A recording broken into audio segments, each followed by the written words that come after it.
হেন্দা office বন্ধ, হন্দা আবার মেঘলা মেঘলা আবহাওয়া। এই আবহাওয়াতে বউ যদি আমার খিচুড়ি না খাওয়ায় তাহলে ইউসুফ সরকারকে চরম মূল্য দিতে হবে। তাই স্ত্রীকে গিয়ে অনুরোধ করে বললাম, আমাকে একটু খিচুড়ি রান্না করে খাওয়াও। আর স্ত্রী আমাকে বলল, না না, ও আমাকে এসব কিছুই বলে নাই। ও আমাকে বলছে ছেলেটা কান্না করতেছে, ছেলেকে ধরতে হবে আর তাকে একটু হেল্প করতে হবে। যাই হোক, প্রথমে একটা কড়াই গরম করে তার মধ্যে মুগ ডাল আর মসুরির ডাল সুন্দর করে নিয়ে নাড়াচাড়া দিয়ে একটু গরম করে লইছি। এটা খুবই মিডিয়াম একটা আঁচে করতে হইব, জানি দেখতে হইব যে ডাল জানি পুরা না যায়। ডালটা গরম গরম যে সময় হইব এর মধ্যে পানি ঢালে দেবো। অবশ্যই মনে রাখতে হবে গ্যাসের চুলাটা কিন্তু বন্ধ করে নিতে হইব পানিটা ঢালানোর আগে। পানিটা ডালটা কী করবো আমরা সুন্দর করে ডাইকা রাখুন। এবার খিচুড়ির ময় মশলার লিগা রসুন, আদা, শুকনা মরিচ আর গরম মশলা একটা শিলপাটার মধ্যে লইয়া সুন্দর করে বাটতে হইব।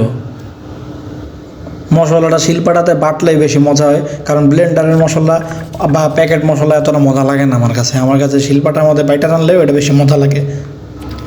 ভর্তা বানানোর পেঁয়াজটা নায়কের মতো আমি নিজে কুচু কুচু কুচু কুচু করে কাটছি।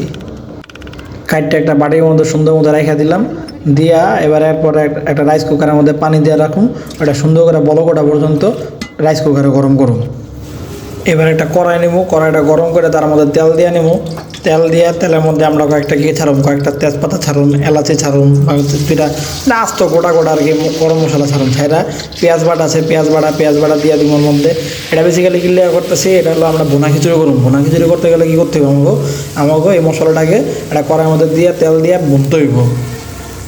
এই যে মশলাটা বাটছিল আপনাকে ভাবি একদম সুন্দর মতো শুকনো মরিচ, রসুন যা যা আছে, আদা রসুন ময় মশলা দিয়া এটা বইটটা এটা আমাদের সুন্দর করে কষাইতেছে। কষানির এক পর্যায়ে এবার আমি হলুদ, মরিচ আর জিরার গুঁড়া আর পরিমাণ মতো লবণ দিয়া আবার সুন্দর করে কষামো। বাদে সামান্য পানি দিয়া আবার কষাই দেবো। অবশ্যই মনে রাখতে হইব যেন মশলাটা যেন কড়াইয়ের সাথে লাগা না যায়। আর গ্যাসের যে তাপটা এটা অবশ্যই একদম মিডিয়াম, একদম লো ফ্লেমে রাখতে হইব।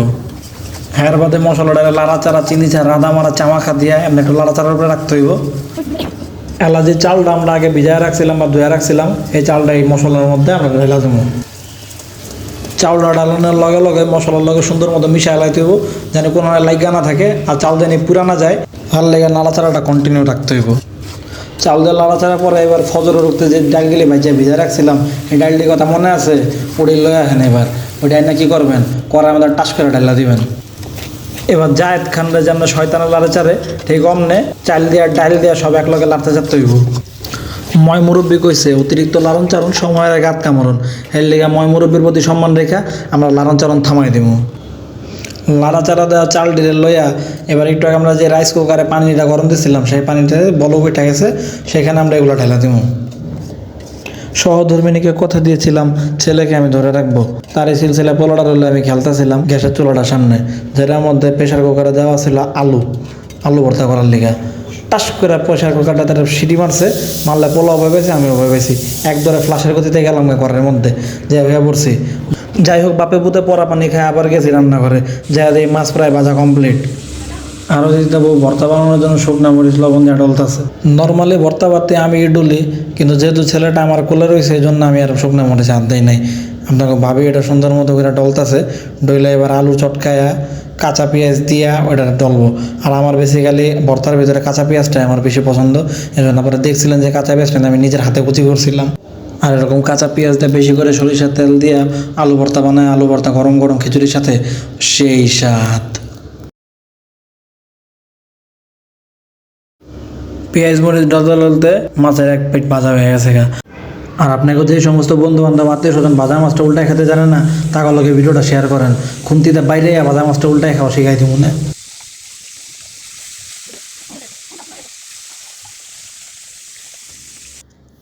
এবার আলু চটকায় আলু ভর্তা বানাইলে আমাদের কাজ শেষ। মাছ ভাজা, আলু ভর্তা আর খিচুড়ির সাথে একটু সালাদ আইটেম নিয়ে ফাইনাল লুকটা আসছে এরকম। আল্লাহ খোদার নাম লইয়া ময় মুরব্বীকে স্মরণ কইরা নামিয়া গেলাম খিচুড়িটাকে। আল্লাহ হাফেজ, দেখা হবে আরেকটি ভিডিওতে। সেই পর্যন্ত সবাই ভালো থাকবেন। খিচুড়িটা ভালো লাগলে ভিডিওটা ভালো লাগলে অবশ্যই শেয়ার করবেন।